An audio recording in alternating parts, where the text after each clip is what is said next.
Hi everyone, we are back. I am here with Ian Hallagan. We just had a moment getting our unicorn motorcycle and showing him our saddle and Zelda. She was a very he was a very big fan of Hylian craftsmanship and Hylian leatherworking. But Ian, you want to get your interview started? You want to get your interview started for real? Let's do it. Cool. So you mentioned this a little bit. I'm glad you mentioned this right before we went to break. But you mentioned this a little bit when you were talking about different artist styles that you can recognize, different like makers marks that you can recognize in a saddle. Um, but I don't think we've had anyone define like this big concept yet in an episode. Can you describe for the audience what a tradition bearer is?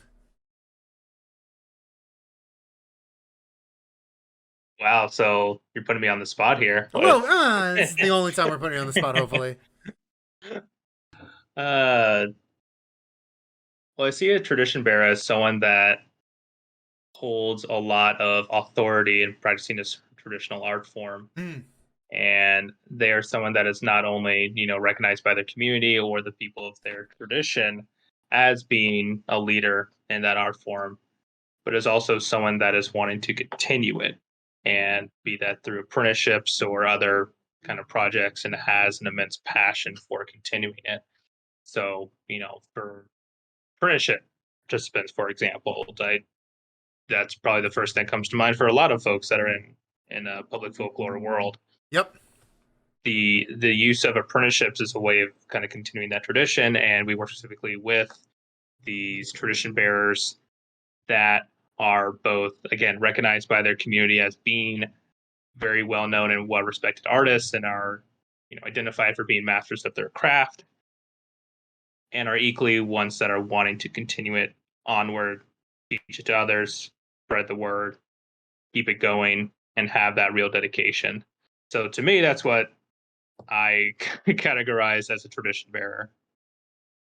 That was really good, especially because all of our next questions are about how apprenticeship programs work in folk art. But Mm, so let me ask you a more specific question about apprentices, if I can. sure. Um, I think you touched on this a little, but how are apprenticeships so important for transmission? Apprenticeships are extremely vital, especially in traditional art forms, to continue the practice and continue just an art form in general.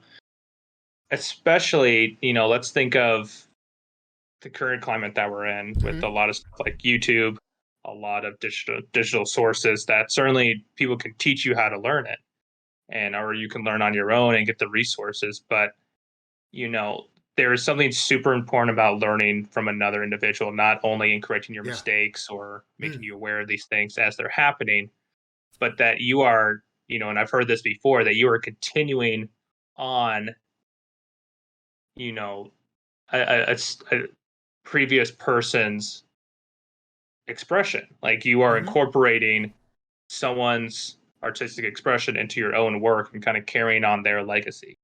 And to really learn in that way of doing these in person, one on one, or in whichever way that tradition is practiced by that community is extremely important in order to keep it going.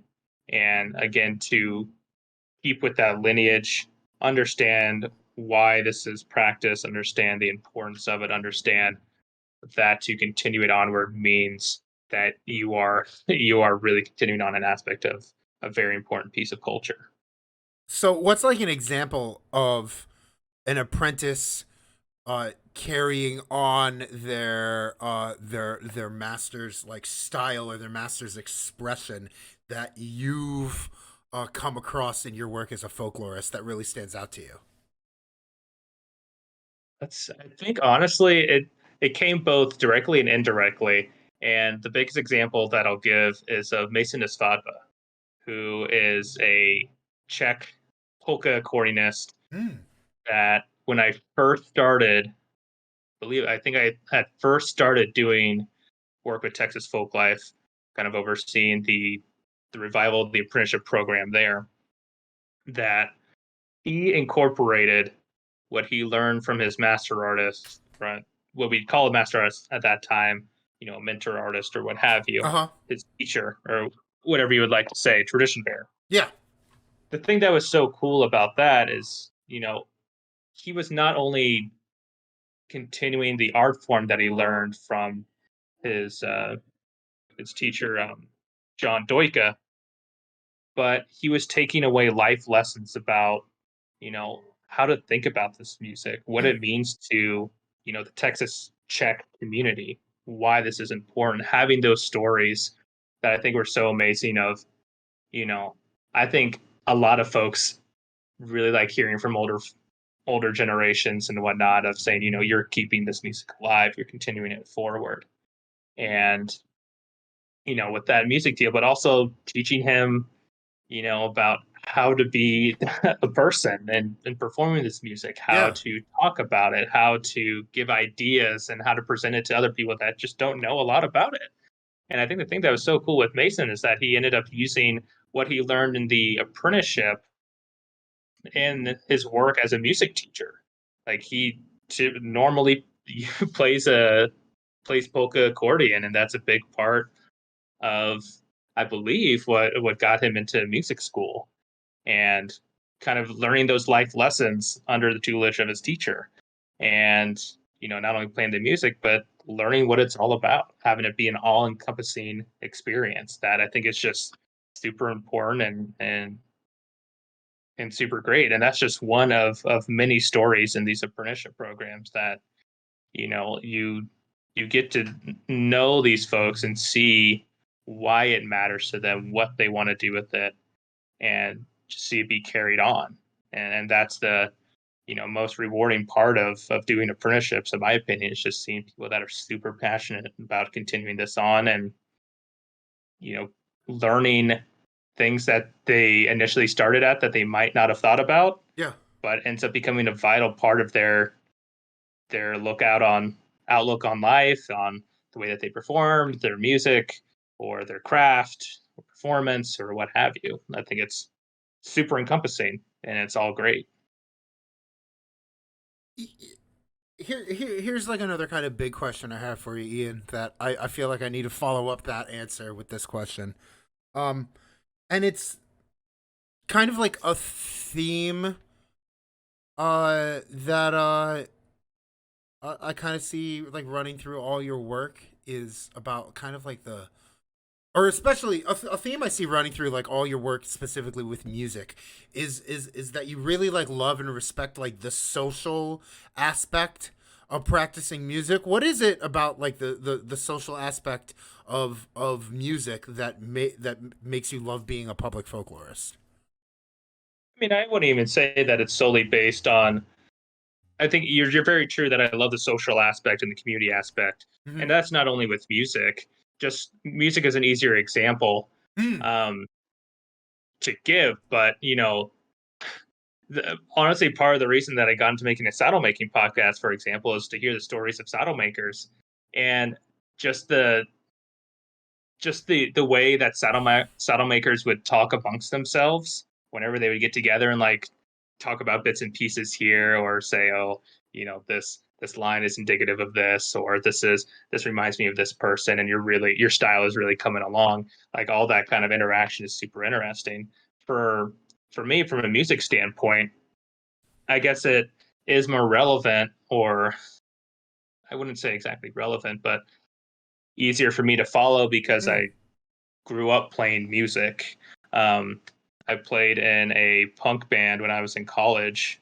Thebigvoice.bandcamp.com, shameless plug, um, to listen to a bad EP Daisy, post that, that in chat. You know I'm already on it. yeah, the Big Voice work of art. And we had, it was released through a local label called Turd World, which is, I think It's it's the since most it's the most punk rock. I love that. Oh it's yeah. changed its name. Um, You said it was the big voice? the Big Foist, Foist. Ooh. Foist. Ooh. Foist. Got it. Yeah, it's a Minuteman reference for Okay. sure. Sick. Really, Minutemen, really into it. like from the band from the 80s. Yeah, double nickels on the dime, Double nickels Minuteman. on the dime. Yeah. Yeah. A I band wanted I to had be never too. heard until quarantine. Finally got around to listening to them. They're amazing.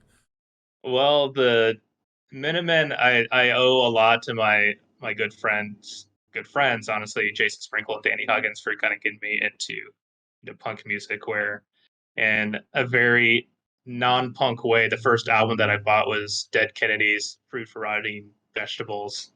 Hmm. Oh I believe yes. that's the name of the title, but I bought it at a Best Buy, so it Ah, was Oh my well. god. it was kind of a joke Well, of a. the time period wise, I mean, it makes it Yeah. makes sense. Yeah, Yeah. yeah, within the time frame. But the thing that I always loved is just, you know, that with especially with music that, things that bring people together is not, or music brings people together in some respect. I don't mean to be super cliche, but that doesn't end up being the only thing. Um, Yeah. Music can be, again, I grew up a relatively like awkward introverted kid, so music was kind of that way for me to like talk to people, Yeah. where that was something that I could talk a lot. Like I grew up on LimeWire and Yeah, just LimeWire. Rip LimeWire, like Download whatever those YouTube videos into YouTube songs. bits. Press one in the chat. Press one in the chat if you miss LimeWire, people. I love LimeWire, or I love LimeWire when it still existed, even though it destroyed my computer with viruses. Yep. But um, it was through music that I was really able to connect with folks and really make my friends through music. So that's why, like, I started playing guitar when I was a kid, and then that moved into saxophone, which turned into banjo, which turned into Cajun accordion, which turned into multiple other instruments. That was a way for me to be part of a community or part of different communities and really kind of communicate with people that when I was growing up, I was in my room all the time watching anime and playing StarCraft, so I didn't really I didn't really have a lot of like social outlets. So music was that way that I could Yeah. very comfortably talk with someone about. You mind if I get into some saddle questions specifically? Sure, sure. Uh, how is the history of Western saddles the history of class struggle in the West? Class struggle.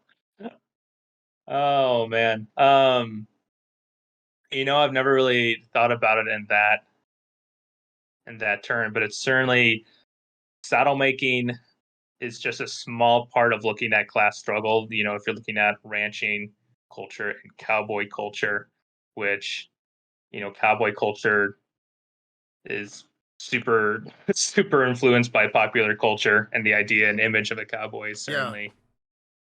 certainly that. But especially talking with a lot of saddle makers and whatnot, it is still very much kind of there's a big emphasis that a lot of these folks can build for use, that Mm. any saddle maker made is from a $40,000 saddle that is it put it to a couple $1,000 rough out beat up saddle or handmade saddle.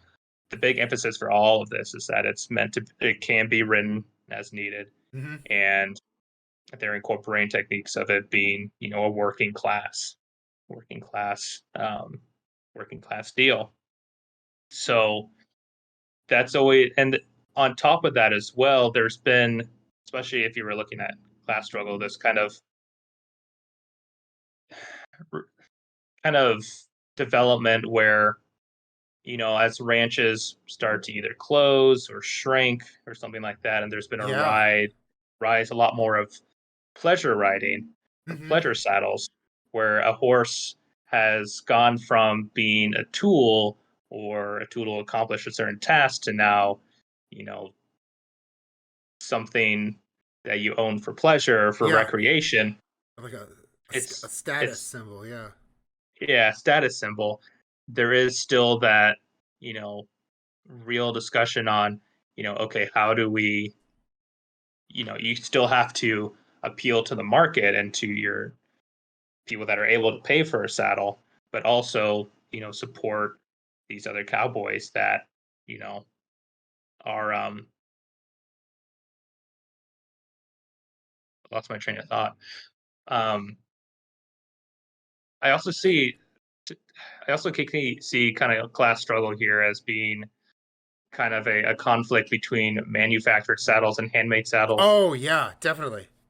Yeah, where again, a lot of folks, especially since our culture has changed so much to more of a throwaway culture, not just with saddles, but with a lot of things. Yeah, all That types of something is goods. cheap. Yeah. Yeah, something Especially is like cheaply made. occupational stuff, I feel like too. Yeah. In Right. Stuff in that in my like you east. Oh, yeah. sorry. Finish, Daisy. No, I mean God. Oh, I was gonna say in my Eastern Maryland formulation of this, I can't help but compare it to like factory decoys versus like hand carved decoys. You know what I mean? Mhm. Similar thing. Yeah, similar thing. Like the disposable ones versus like the very functional art form that someone handmade. It's someone who like does this Right. for a living, handmade. Yeah. Yeah, and the thing that always kind of happens is, it's a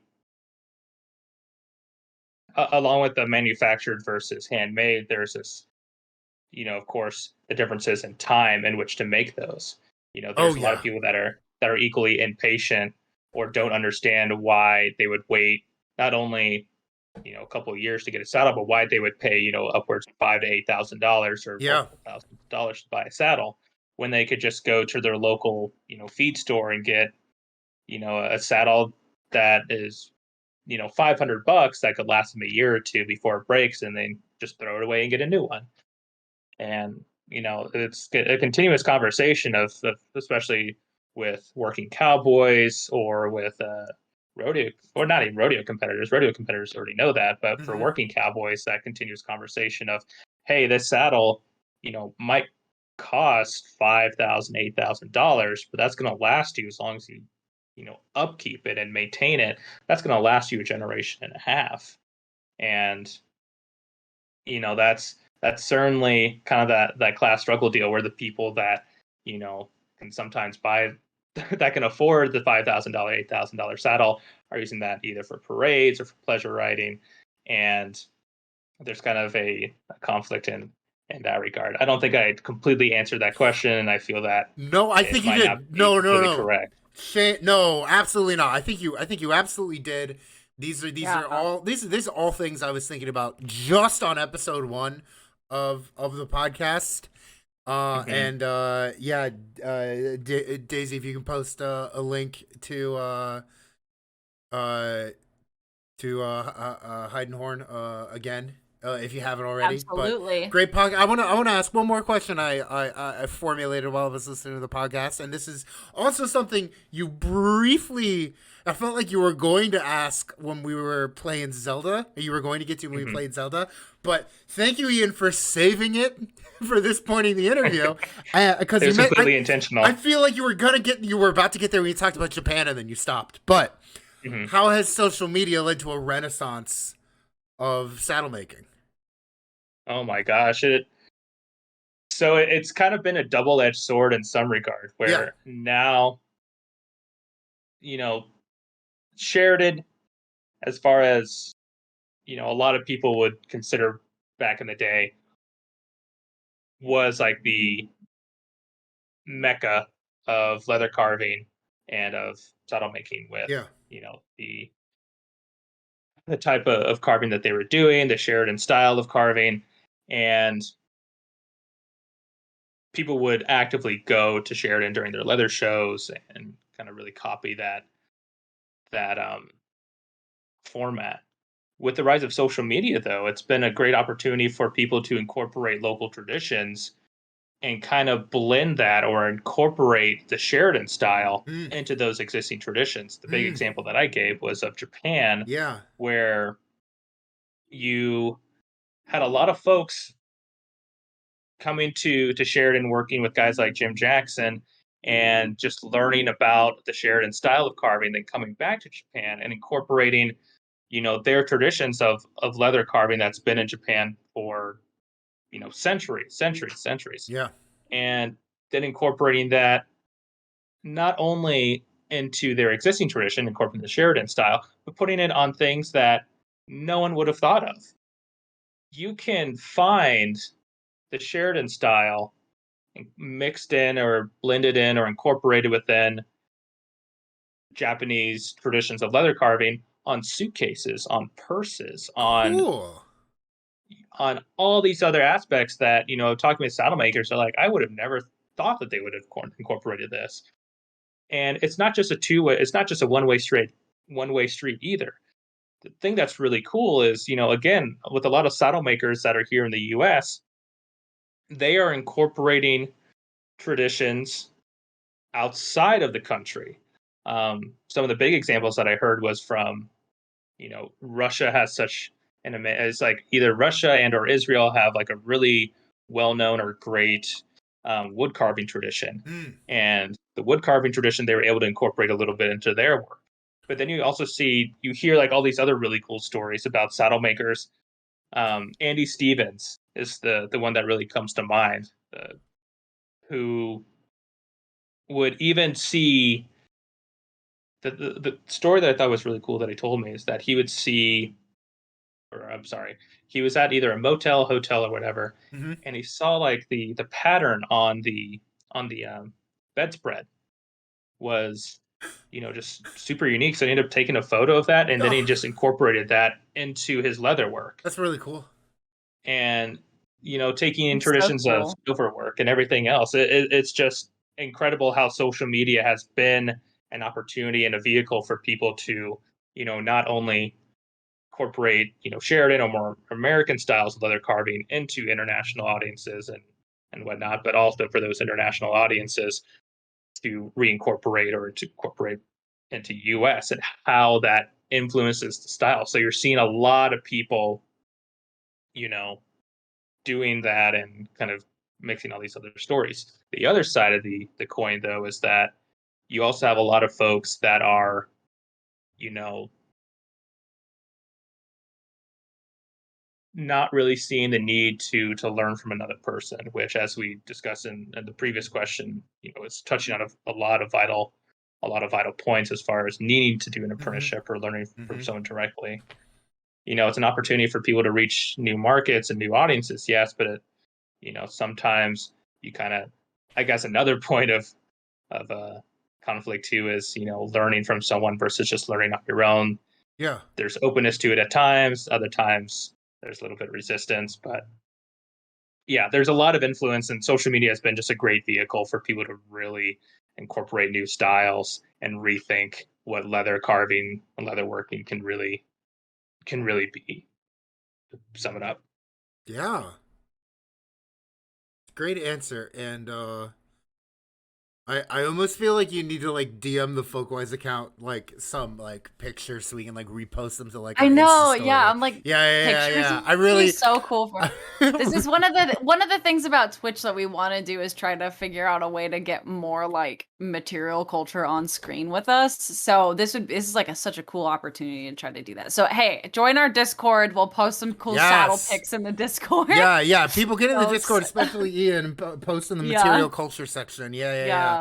But you're It's in the very Discord. cool. How else are we on this call? But you gotta post. Always post. Post. Feel free to post. It's pretty cool. So, Ian, I've heard. Oh, look at this! We're getting hosted.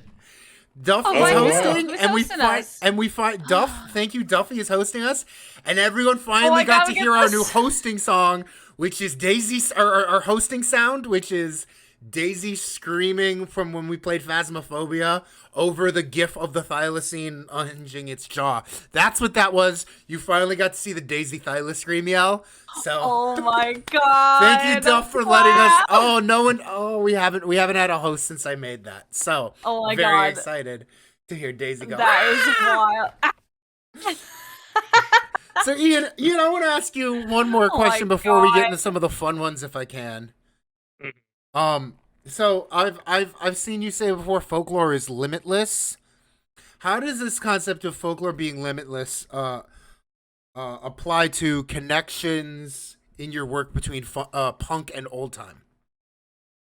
Well, the first work that I did to really set this in the background is when I was an undergrad, I was really into reggae Mm-hmm. and dub reggae and And dub. whatnot, and I was researching a lot more of the history and found out about skinhead reggae Mm-hmm. of this movement in the late 1960s that incorporated rude boy Jamaican culture with English British working class youth, and how that kind of turned into this mixture of fashion and the whole skinhead look as we might know it now formed. Mm-hmm. And that history of it being co-opted by pieces of garbage like the National Front Yeah. or neo-Nazis and that sort of deal, and people that have no right.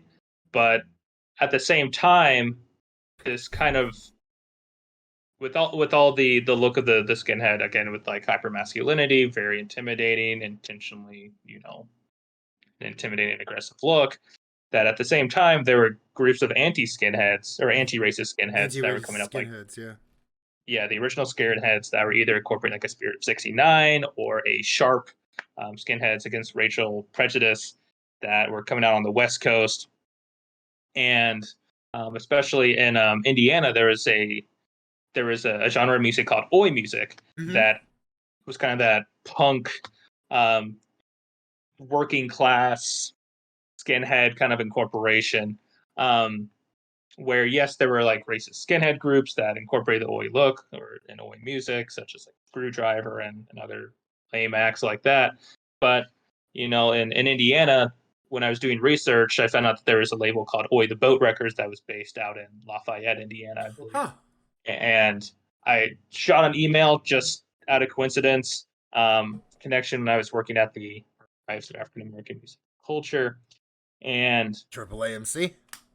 yes, sir, and got connected with them, with Max at Oi the Boat Records, and it became a great opportunity to kind of initially discuss, the history of skinheads, the rise of anti-racist skinheads, all the conflicts, and then doing kind of this larger project across the U.S. of working with skinheads. So that's the basic background of the work that or how I got kind of interested in folklore and punk music and that sort of deal. Yeah. As far as the connections with punk and old time, again, like I said, I've been playing various instruments, and that was a way for me to connect with people. And when I was at Texas A&M in College Station, there is fuck all to do there. So wanting to find an outlet or a musical and creative outlet, banjo ended up being that opportunity. And what I really found was, especially people around my age, I'm 29, but 20s and 30s, there were a lot of people around my generation and older, like 80s punks, that had either grown up in the punk scene and then later on got more involved with old time and traditional music, or the opposite was true, that they grew up in traditional music backgrounds and then they got into punk music. And a lot of that kind of came from a connection of there is a very anti-authoritarian kind of outlook on both old time and punk music. There's, especially now, there's a big emphasis on DIY culture Yeah. that is part of contemporary old time and punk communities. And there, with that too, with a lot of people at my age that were previous punks, it was becoming a way to kind of highlight and start discussions in some regards of discussing and highlighting, hey, some of these old time traditional songs have some issues to it. And, how do we kind of change those conversations, and how do we kind of confront these racial issues and racist, sexist, homophobic, xenophobic, those sort of things. So there are, and then having these larger discussions on like, okay, this artist was also, like pretty heavily racist, and then kind of having those conflicts on those discussions. So, at the same time too, looking, because it's not like the punk community is particularly like uh, diverse to some regard. Punk communities certainly are homogeneously white and male. Uh-huh. So also having kind of looking backward through these conversations of people that kind of grew up in punk scenes and looking back on it as, oh, when we were wanting to incorporate everybody, it really only became like white guys that are part of this community. So how do we become more inclusive, and how do we create more inclusive spaces?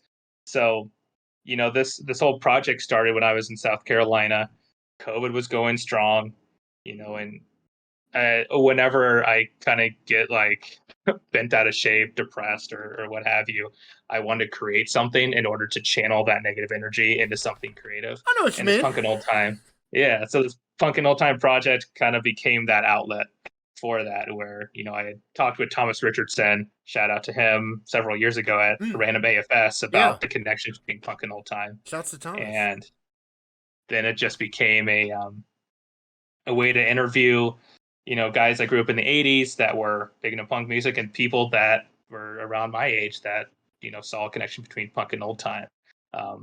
In the more humorous lights, it was more like it was quieter.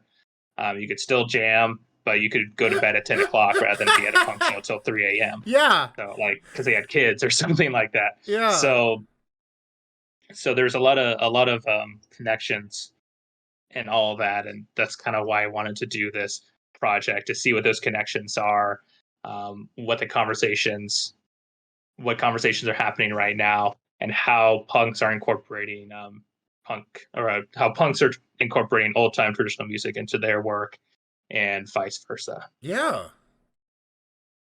I got like 3 funsy questions. Daisy, you want me to ask fun questions before we go to chat questions, or what? I don't know. I have a couple chat questions that like fit kind of perfectly with what you were just talking about. Do that. Okay. Do some of those. I'll get my fun questions up. We got an email, and it's perfect that we got emailed these questions. Thank you, T Papas, for emailing some stuff. And thank you for the bits earlier. I was too busy fighting the boss to notice 1,000 bits. Thank you so much. Yeah. We got some cool questions from him about music and stuff. So earlier you were talking about reggae, and Tommy wants to know what differentiates dub reggae from regular reggae in your mind. So reggae and dub reggae are honestly one and the same. The very quick and dirty, or fast and dirty, differentiation is that reggae is vocal and instrumentals, dub reggae is instrumentals. Going deeper into that, dub reggae is something that is produced by an engineer that incorporates different technical effects such as reverb, echo, delay, taking out the vocals and just putting in snippets and creating these kind of like sonic soundscapes that are more experiential, and that can really rearrange what a reggae song originally intended. So the first thing that comes to mind is, if you were to listen to the song Firehouse Rock by Wailing Souls, that has a typical reggae tune to it. Scientist, one of the first like dub reggae engineer that I really got into, he has an album called Rids the World of the Evil Curse of the Vampires. And Garlic and Chef people might know Scientist because his music was featured on Grand Theft Auto 4. Ooh, I believe. Okay. And this, whatever the dub version is of the Firehouse Rock, if you listen to those two songs, you will immediately see that there's a huge difference between the two. Scientist version is very, soundscape, very instrumental heavy, and taking bits and pieces of the original lyrics of the Wailing Souls Firehouse Rock song to either emphasize certain points, or to really emphasize certain points, or to remove other points and whatnot, where it becomes a completely different song. But you can't think of them really as separate. Traditionally, what you would have is, say, on like a 12-inch disc, 12-inch LP, you would have the original track, and then you would have the version. Version would be like dub version of that track. Yeah, the dub version. And that became an opportunity, and I'm just going to go way into too much detail here, but with the because you love it so much. Because it's something that I love.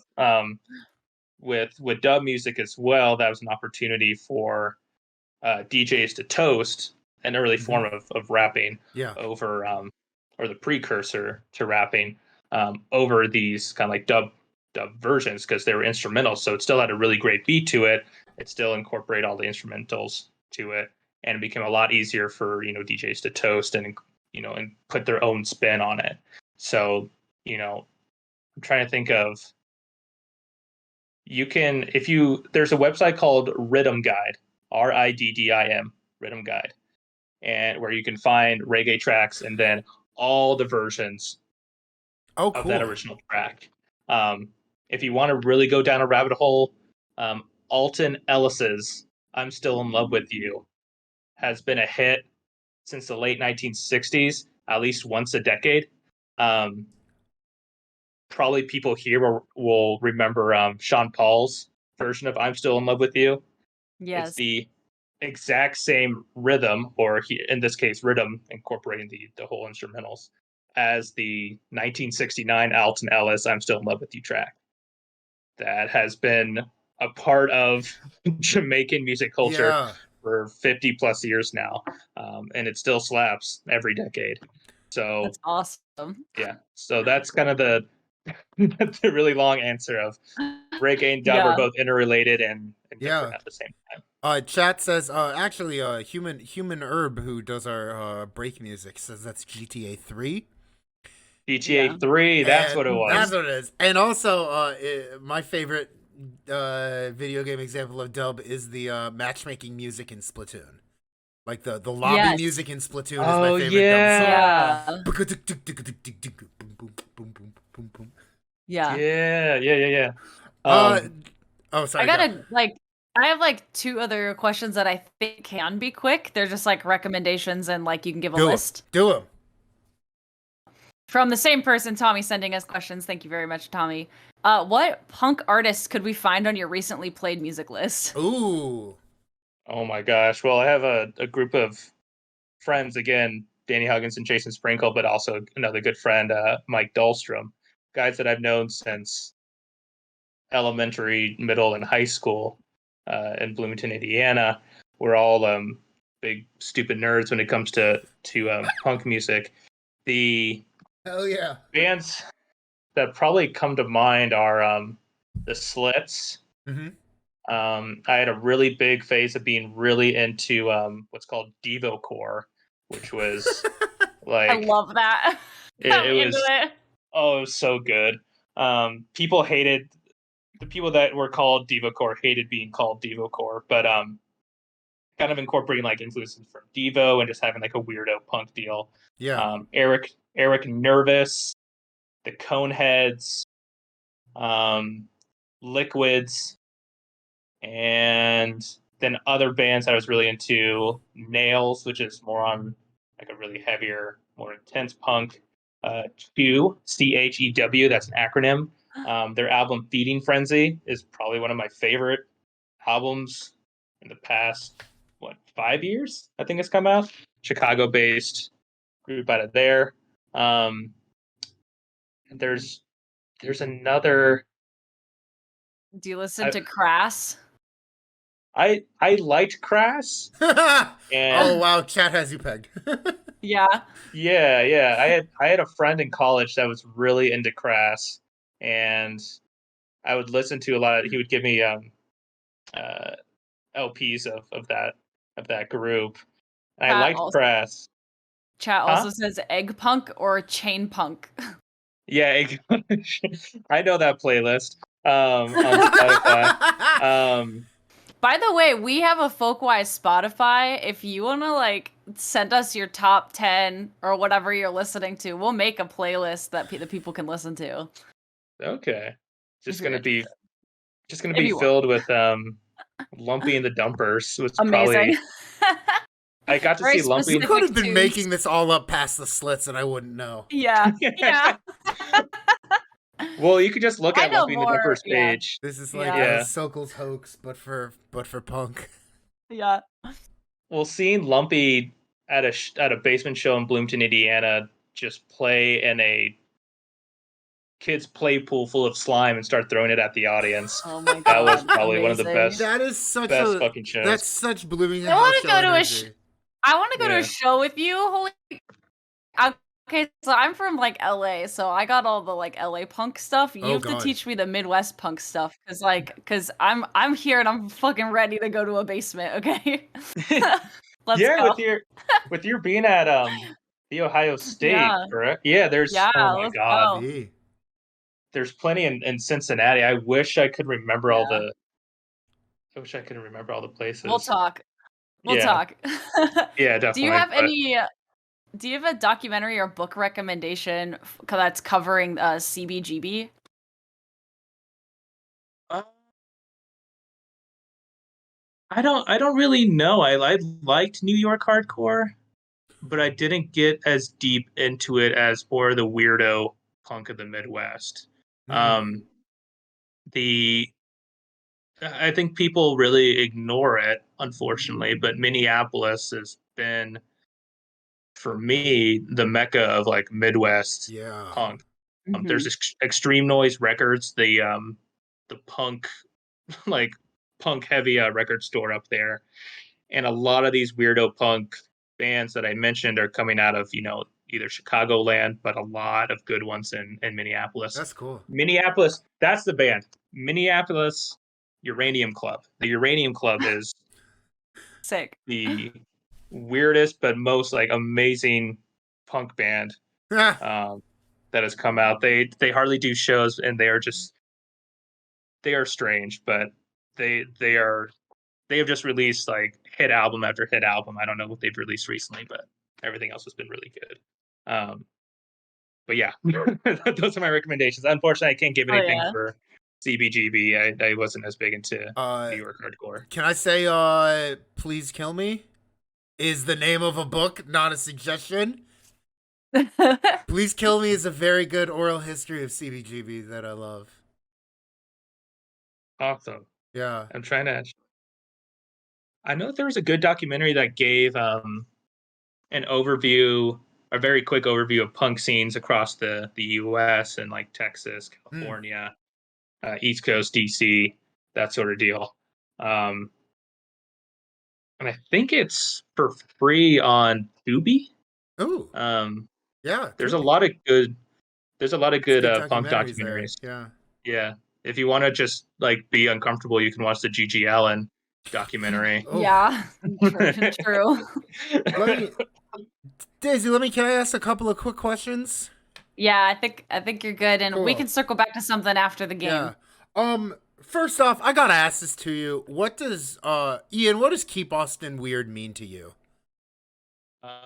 Right now, it means a product that you can sell to people that don't know what it actually means. If you want me to be really cynical, It's the most punk rock answer you could have Shots given. fired. I mean it sucked. When I got to Austin, it was already in the phases of being taken over by tech. Um, Yeah. Keep Austin Weird was very much of like support indie businesses, but it has since been taken over to become a joke. Um, And when did you move to especially Austin? When did you move to Austin? 2016, Oh, okay. Okay. 2016, I and I see that. yeah, um, where now it's become like you say that ironically to people, or like Yeah. if someone is doing something like really try harder, you're like, wow, Austin surely is weird. And you just say that. That doesn't mean to say that like Austin is like garbage now. It's still a wonderful city, and it still has an amazing music culture to it that Oh yeah. just really shows a lot. But I think the phrase "keep Austin weird" has just become a product now, Sure. where Sure. You hate to. it's just Yeah. not a term. Yeah. You hate to see it. You live long enough. You either die keeping Austin weird, or live long enough to see yourself become the villain, or whatever Two Face said in Batman.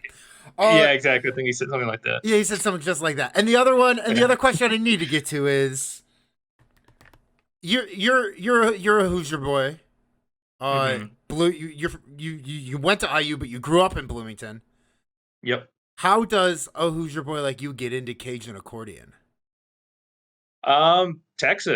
Texas, man.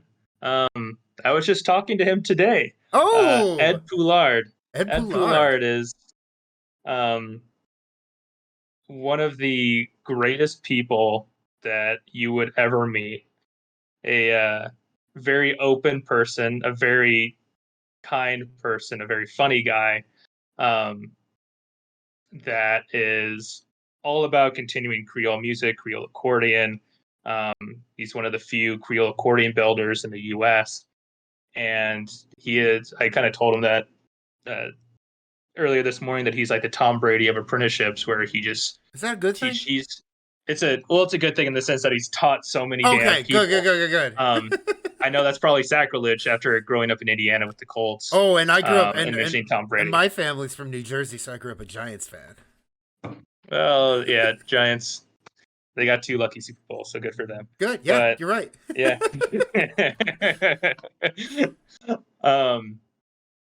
But it really just became after working a lot in Southeast Texas with the Cajun and Creole and Louisiana French community that moved down there initially for working in various industries in Southeast Texas, where if you go to Southeast Texas, if you go to Beaumont, if you go to Port Arthur, if you go to the Golden Triangle area, that might as well just be Louisiana.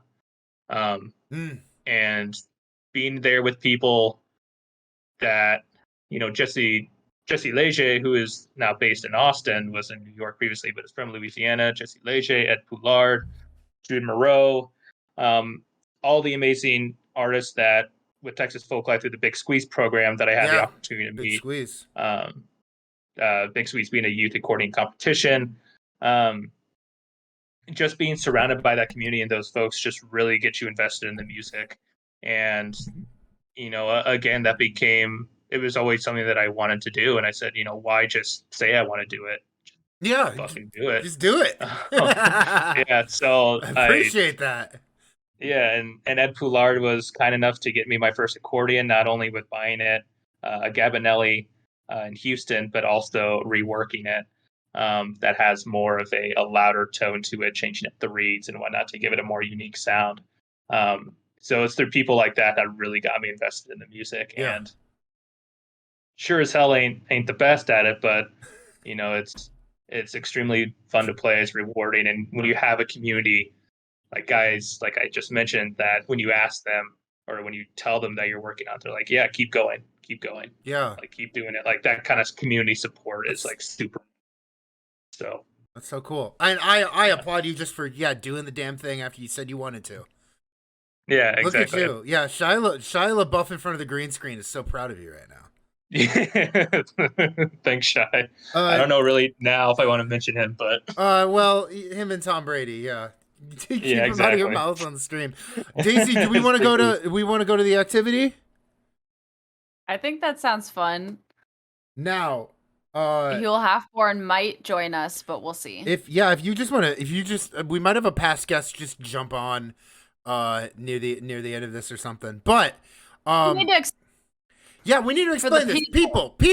People in chat. As I was watching Ludwig earlier, so I feel like saying boys. People in chat, everyone. Normally we would do a tier list, but the interview sleuths and I we were struck by a bolt of inspiration. And we were thinking, like I said, Ian, IU grad, banner the fuck up. Ian is an IU grad.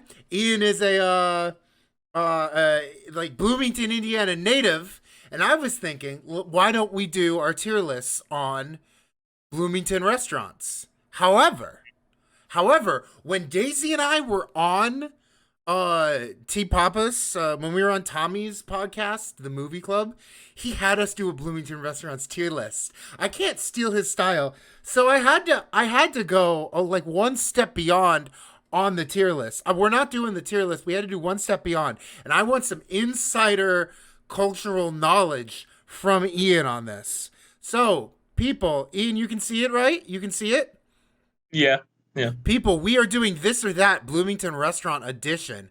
I hope everyone is ready for this. We are going you're going to solve the age-old question and do this or that restaurants. Are you ready, Ian?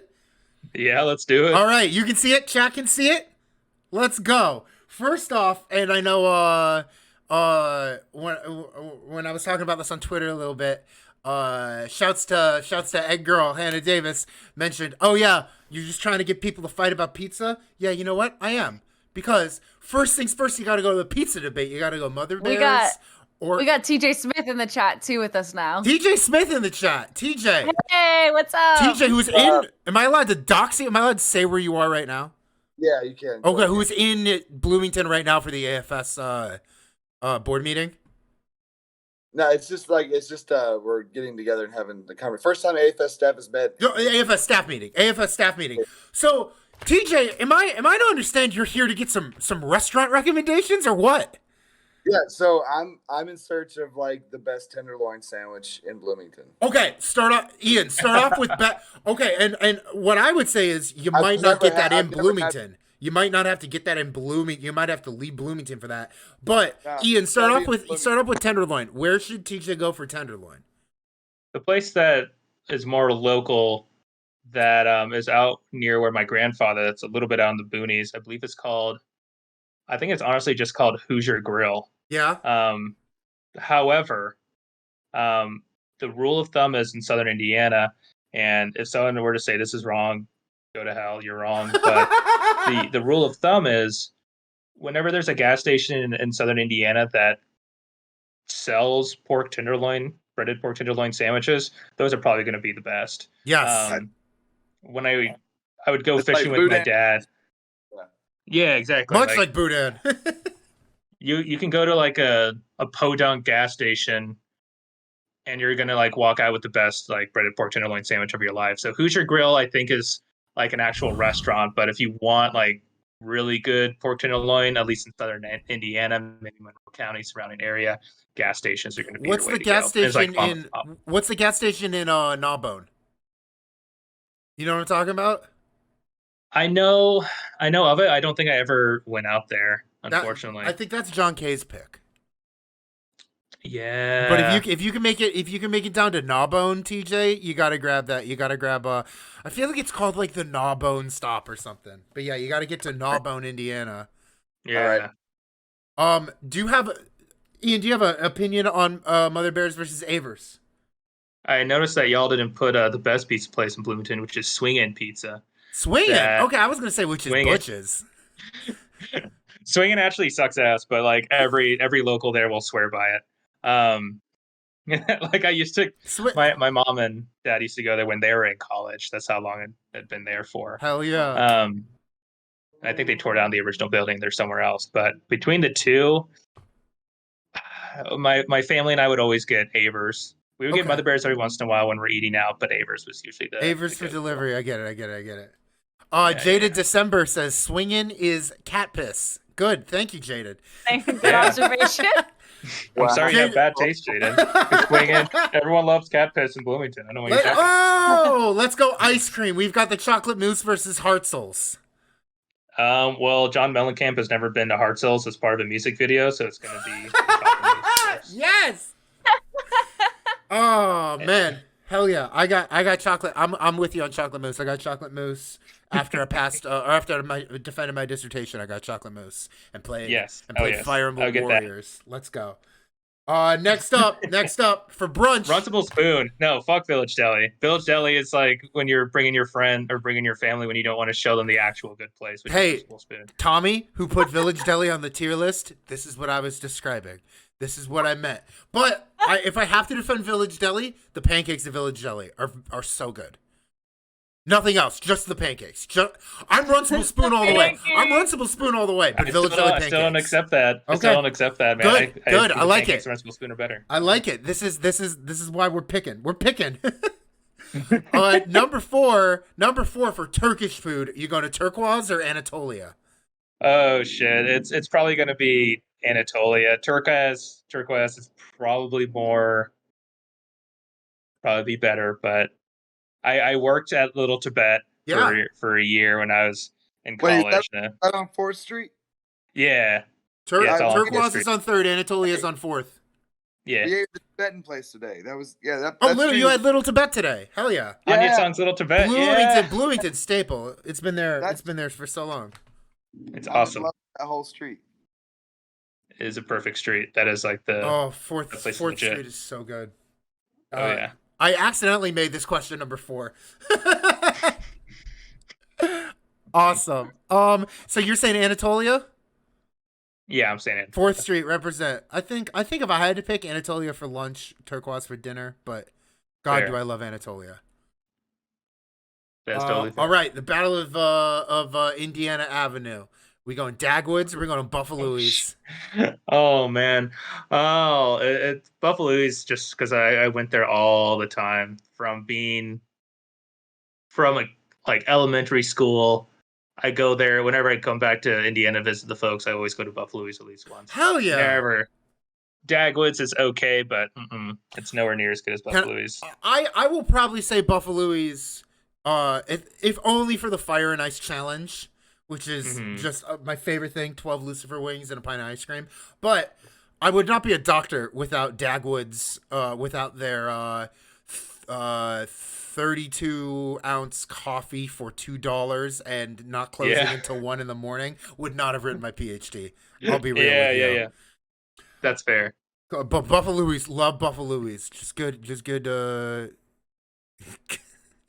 Jaime the Kingslayer is an ozone guy. He's fine, Daisy. Leave him alone. I'm just laughing because he suggested Jersey Mike's. Whatever, it's fine. You girl. Jersey Mike's, get out of here. All right, next up for treats. For treats, are we going baked or Rainbow Bakery? Rainbow Bakery is good, but it's a little too pricey for me. Yeah. I have a specific relationship with Baked where I remember the first time that I went there when they were still on their original location. Uh-huh. That was on 3rd Street. On 3rd. They're I think everyone in there was high, including myself. Yeah, it was just right next Baked. Nice. Baked. There you go. But they gave us as a joke the phrase "rhino boners" because it used to be a roller derby team. Oh wow! And I think you get like 10 to 15% off. And we used to know both of the owners. Whenever we were there, we would say "rhino boners" and we get 15% off our order. So they were awesome. I have so many good memories with Baked. Such a fire hazard, but it was incredible. Hell yeah! Oh hell yeah! I love Baked. Baked is so good. Yeah. All right, if we're getting Asian food on 3rd Street, Rush Hour Station. My man, I like it. Yeah. Nothing against. Oh, Robin at Rush Hour Station, who I did a paper about in my Pravina Shukla's food art and identity class. Yeah, Robin's the greatest. I love her. Yeah. My favorite quote, one of my favorite quotes in the history of fieldwork was when she said, I took burgers off the menu because I don't like burger people. Hell yeah, Robin. I get it. Yeah. I don't like burger people. That's awesome. Nothing wrong with Lucky Express. Just Rush Hour is maybe my favorite restaurant in town. Yes. Other favorite restaurant in town that I assume you love, but there's nothing in its weight class to compare it against is Henkel's Hamburgers. Nothing you can compare it against. But Rush Hour takes the cake for me. We're on like a frequency right now. We're vibing. Number 8. Yes. Number 8. If we're going breweries, you go to Upland or Lenny's? Lenny's at its original location was like perfect spot. Now though the quality slipped. It's a little disappointing. But I think either way, I think Upland Brewing Company is going to be the champion either way. I ate at Upland on when we got here on Monday. You should go to Lenny's just to try both, TJ. Report back. Yeah, try out Report back to us. I have to do that, man. Yeah. Report back. Yeah. Evan, we need somebody on the ground. Oh, I didn't do a number 9. I didn't do a number 9, I guess. No. Number 9 is just Hinkles. But number 10, whoever wins, we lose. Roy's or sports? No. Roy's or sports? Answer me. This is the hardest one. Oh my god. Can you explain to the chat if they're not Bloomington people? Explain to me. What are you talking about? Explain to Daisy what the hell any of this means. So, Kilroy Sports Bar and Kilroy's on Kirkwood are both some of the wherever you grew up, think of what the seediest bar was that would like serve drinks to like underage kids. That would just be the place where all the fights would happen, all like crazy drinking would happen, and like the fights on this like where it would go from the bar to the street. That is Kilroy's on Kirkwood, as well as Kilroy Sports Bar. That is like Kilroy's on Kirkwood is like whenever someone turns 21, like that's where you go to get as drunk as possible. Like you're drinking Long Island iced teas and taking all these like really just gross shots. It is it's there. It's so awful. So this is really hard. Picking a winner between Kilroy's on Kirkwood and Kilroy Sports is like picking a winner between Sodom and Gomorrah. Yeah. Oh my gosh. I guess I would have to give it to Kilroy's on Kirkwood because at least KOK during the day you can have a decent meal. You can grade papers there. You can grade papers and just like day drink. I have a friend who still works at IU, doesn't drink, goes to Kilroy KOK for lunch for the pepperoni sticks. Just that's middle of the day when no one's there. Just makes my stomach hurt thinking about it. I'm gonna say, sports in the summer when the frat boys have returned to Chicago, they swim upstream to Chicago over the summer when it's basketball playoffs and sports is empty, is pretty nice. Yeah, it was always, as a local, we would always call, or not even we, but I would just always call people from Chicago and the East Coast just East Coast fucks. Like you could totally tell them from a mile away. Yeah. Oh my lord. I didn't do a number 9, Ian, but accidentally. I go from 8 to 10. But what should be number 9? What's the one I didn't include that the rivalry you want to set straight? Oh my gosh. I didn't see Dragon Express in there. Dragon Express seems to be. I don't know. What the rival Dragon Express. Oh yeah. Yeah, Dragon Express was the big fight.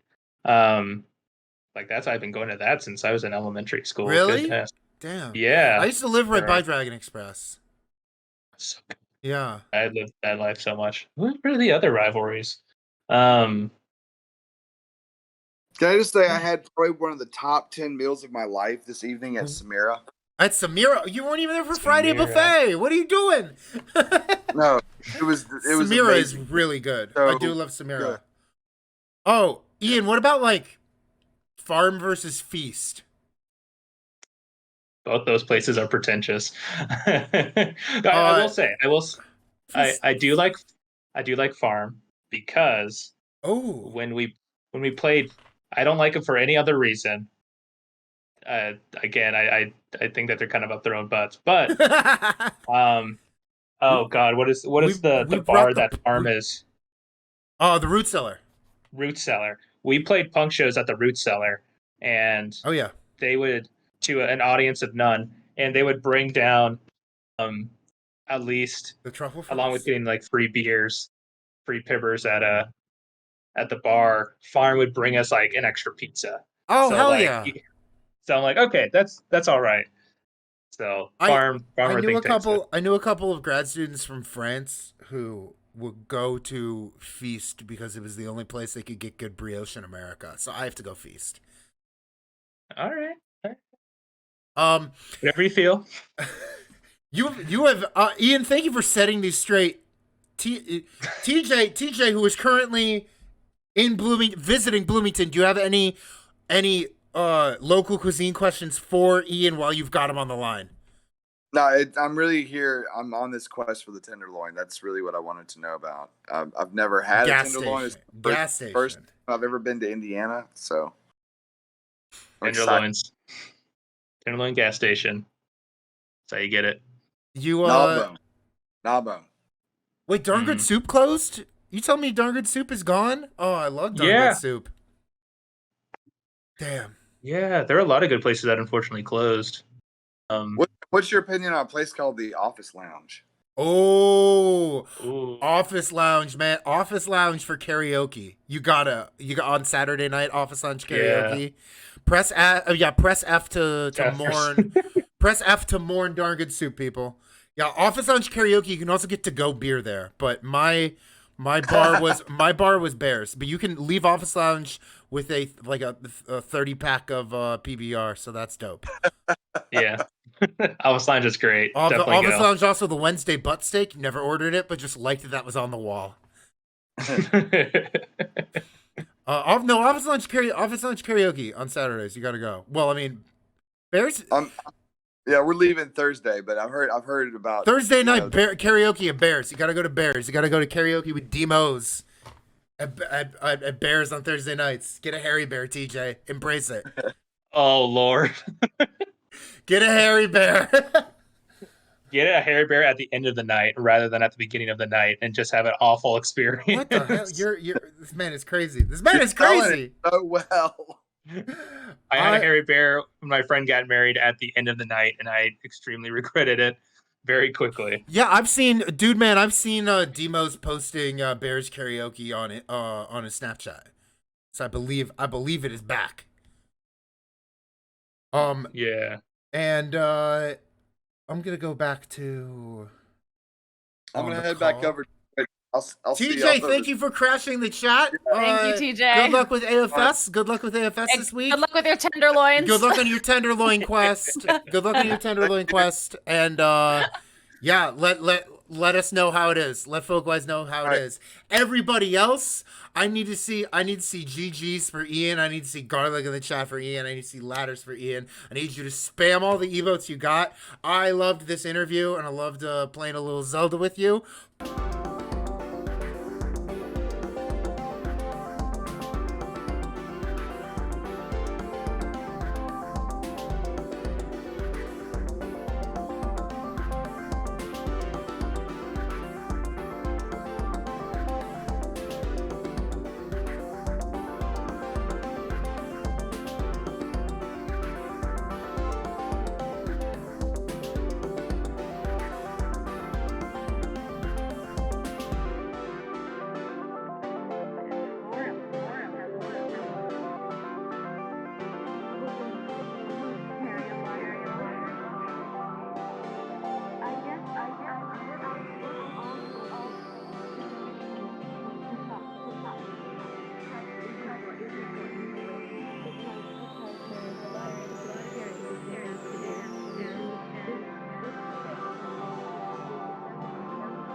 Quilts have had meaning on many levels. Making quilts helped me to get a sense of my own space, sense of finding my way, sense of really working my way out of the labyrinth.